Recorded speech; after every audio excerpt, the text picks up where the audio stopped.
బాగా నచ్చింది. దర్శనం కూడా చాలా అంటే చాలా బాగా అయింది. నాకైతే చాలా బాగా నచ్చింది. భద్రాచలం నుంచి 5 కిలోమీటర్స్ వరకు ఒక ట్రైబల్ మ్యూజియం అయితే ఉండే, అదైతే చాలా అంటే చాలా బాగుంది. ఫొటోస్ తీయడానికి ఏమైనా బయట గార్డెన్లో అక్కడ వీడియో తీయలేదు. ఇక్కడ ట్రైబల్ మ్యూజియంలో వాళ్ళు పాతకాలంలో ఏటితో ఎంటర్ వేసేవాళ్ళు, ఆ రోజ్ కత్తులు అవన్నీ పెట్టారనమాట. ఫిషింగ్ కూడా ఇలా చేసేవాళ్ళు, ఏటితో ఫిషింగ్ చేసేవాళ్ళు. ఇలా హ్యాండ్మేడ్ థింగ్స్ ఏమైనా ఉంటాయి. రచ్చబండలో పాతకాలం రచ్చబండలు ఎలా ఉండేవాళ్ళు, లైక్ గుడిసెలు, ఇల్లులు ఇవన్నీ ఎలా ఉండేవి, రోడ్లు, నెక్స్ట్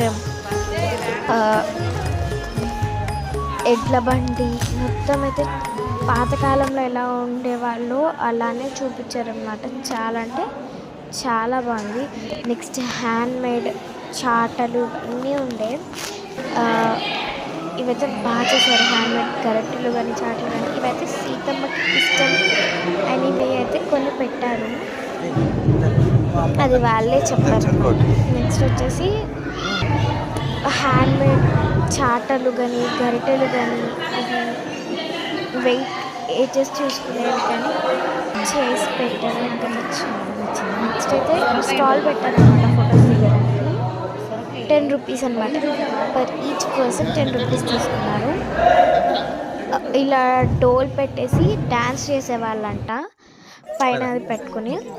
నెక్స్ట్ వచ్చేసి మేము ఆటో మాట్లాడుకుని పర్ణశాల అయితే వెళ్ళాము. ఫర్ ఈచ్ మెంబర్ 200 పడింది.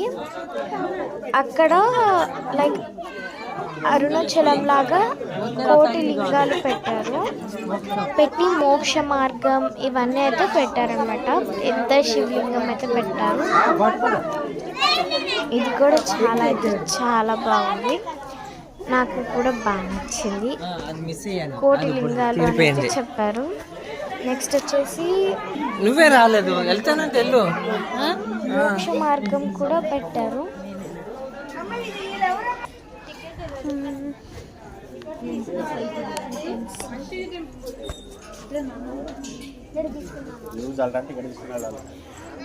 పర్ణశాలకి వస్తే కనుక అక్కడైతే వీడియోస్ ఫొటోస్ ఏమీ తీయలేరు, అసలు బయటకు తీయొద్దంటారు. తీస్తే కనుక లాగేసుకుంటారనమాట.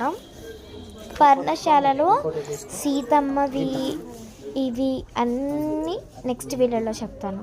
Bye guys.